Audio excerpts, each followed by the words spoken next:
আমাদেরকে দিনে 10 বার সালাম করা উচিত। আর আজকে অকৃতজ্ঞের দল আমাদের নেতা কর্মীদের উপরে হামলা করে আমার কষ্ট লাগে।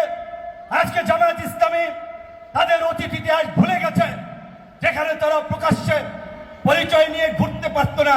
আজকে তারা এই যাত্রাবাড়ি আসনের এমপি হয়েছে, ঢাকাতে প্রায় 5-7 জন এমপি হয়েছে, কিন্তু তারা আল্লাহর কাছে শুকরিয়া আদায় করে না। আজকে তারা আমাদের মতো সংগ্রামীদের যাদের রক্তের উপর দিয়ে পাড়া দিয়ে আজকে জামায়াত ইসলামী বিরোধী দল হতে পেরেছে।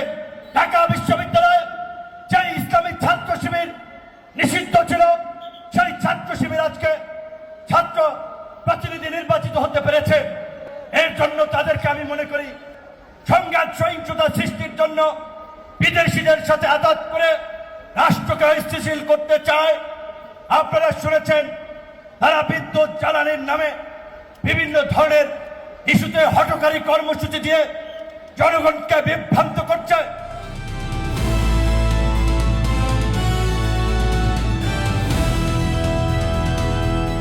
দিনাজপুর টিভি, মানুষের জীবনের কথা বলে।